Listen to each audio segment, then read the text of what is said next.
Episode के शुरुआत में चाइल्ड जोर से चिल्लाते हुए घोस्टली डॉक्टर को बोलता है कि तुम बहुत इडियट वुमेन हो और वहां से जाने लगता है। घोस्टली डॉक्टर एल्डर को देखकर सोचती है कि लगता है कि इस एल्डर को पैरालाइज्ड हो गया है और फिर घोस्टली डॉक्टर कुछ गिरने के आवाज सुन के एल्डर को देखकर बोलती है कि लगता है कि ये एल्डर माइंडलेस है और चाइल्ड घोस्टली डॉक्टर पे जोर से चिल्लाते हुए बोलता है कि तुम इडियट लेडी, उस एल्डर को तुम ये क्या कह रही हो। और एल्डर हंसते हुए बोलता है कि एक हेवनली स्पिरिट बॉडी, क्या यह रियल में हेवनली स्पिरिट का बॉडी है। और एल्डर हंसते हुए बोलता है कि एक हेवनली स्पिरिट बॉडी, क्या यह रियल में हेवनली स्पिरिट का बॉडी है। यह सोचना कि च्यूबितियन 1000 साल में एक रेयर बॉडी हेवनली स्पिरिचुअल से टकराता है और फिर जोर जोर से हंसते हुए बोलता है कि हेवन ने मुझे नहीं छोड़ा तो फिर मैं तुम्हें क्यों छोड़ूंगा। फिर चाइल्ड जोर से चिल्लाते हुए घोस्टली डॉक्टर से बोलता है कि तुम इधर आओ, तुम बहुत इडियट लेडी हो। और फिर घोस्टली डॉक्टर चाइल्ड से बोलती है कि तुम मेरा चिंता मत करो, मैं ठीक हूँ। उसके बाद चाइल्ड लंबी सांस लेते हुए बोलता है कि मैं तुम्हारा चिंता कैसे ना करूँ। और एल्डर के सामने घोस्टली डॉक्टर घुटने टेक कर हाँफने लगती है। फिर सेकंड एल्डर घोस्टली डॉक्टर से बोलता है कि हेवनली स्पिरिचुअल बॉडी को पाने के लिए फिनिक्स परमोडियल डिवाइन एनिमल्स का कॉन्ट्रैक्ट मास्टर तुम बहुत अच्छी हो।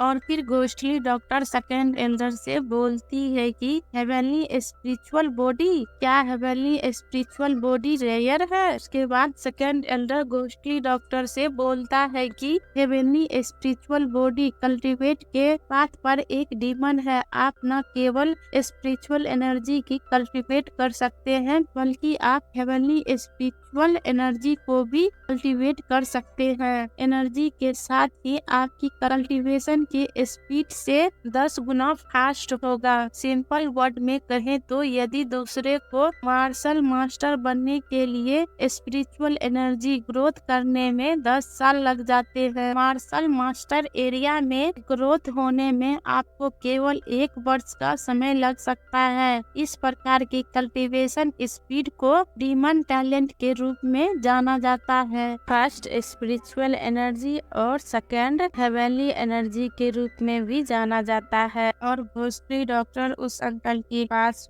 ये बोलती है कि यह कैसे पॉसिबल है। मैंने स्पिरिचुअल एनर्जी को अपने बॉडी में एब्जॉर्ब करने की कोशिश की है, यदि कोई फर्क फील नहीं हुआ। इसके अलावा सीनियर ने इस डीमन टैलेंट के बारे में बताया, वह कभी घटित नहीं हुआ है। फिर सेकंड अंकल घोस्टली डॉक्टर की बात सुन के हंसते हुए बोलते हैं कि ऐसा इसलिए नहीं हुआ क्योंकि तुम्हारे बॉडी में हेवनली स्पिरिचुअल मेरिडियन अभी तक ओपन नहीं हुआ है। मुझे होप है कि तुम मुझे अपना मास्टर मान सकती हो, इस तरह मैं तुम्हारी हेल्प कर सकता हूँ। तुम अपने बॉडी में हेवनली स्पिरिचुअल मेरिडियन को खोल सकती हो तो तुम ग्रोथ कर पाओगी। और फिर घोस्टली डॉक्टर सेकंड अंकल की बात सुन के सोचने लगती है। उसके बाद अंकल घोस्टली डॉक्टर को सोचते हुए देखकर बोलते हैं कि तुम रेडी हो, तुमको मेरे किसी सीक्रेट मिशन के बारे में चिंता करने की आवश्यकता नहीं है। मैं बस होप करता हूँ कि तुम मेरे डिसाइपल बनने के बाद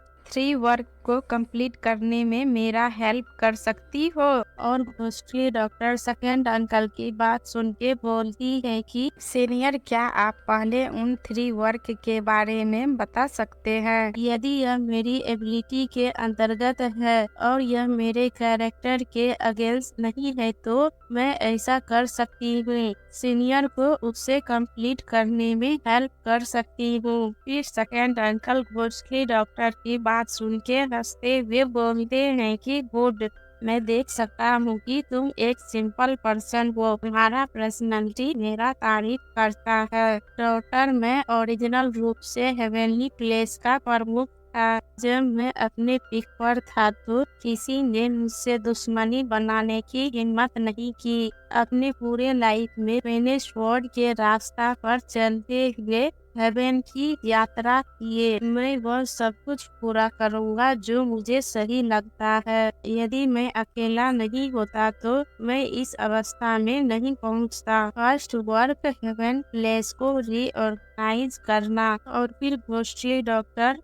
सेकंड अंकल से पूछती है कि और फिर दूसरा और तीसरा वर्क क्या है। उसके बाद अंकल बोलते हैं कि सेकंड वर्क 10,000 स्वॉर्ड वाली कप में इंटर करना और नीला पवन ब्लेड को फिर से प्राप्त करना। और थर्ड वर्क है उस ईयर्स में बहुत लापरवाह और अहंकारी था जिसमें मेरा फैमिली भी शामिल था, स्पेशल रूप से मेरी वाइफ जो उस वर्ष संकट में थी। कई वर्ष बीत गया है फिर भी मैं नहीं जानता है कि वो कैसे रह रही है, वो कैसी होगी।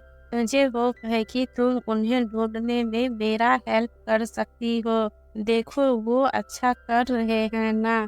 और घोस्टली डॉक्टर बोलती है कि चूंकि आप मेरे मास्टर बनने वाले हैं, क्या सीनियर केवल मेरी हेवनली स्पिरिचुअल मेरिडियन ओपन करने में ही मेरी मदद करेंगे। फिर सेकंड अंकल हंसते हुए बोलते हैं कि ऑफ कोर्स नॉट। और फिर घोस्टली डॉक्टर घुटना टेक कर सेकंड एल्डर से बोलती है कि डिसाइपल घोस्टली डॉक्टर ने मास्टर को रिस्पेक्ट दिया। और मास्टर घोस्टली डॉक्टर को रिस्पेक्ट देते हुए देखकर खुश होते हुए बोलते हैं कि गुड, फाइनली मेरे विरासत को आगे बढ़ाने वाला कोई है। उसके बाद लिटिल चाइल्ड घोस्टली डॉक्टर पे जोर से चिल्लाते हुए बोलता है कि तुम इडियट लेडी एक ग्रेट पर्सन को एक छोटे बच्चे के रूप में कैसे बदल सकती हो।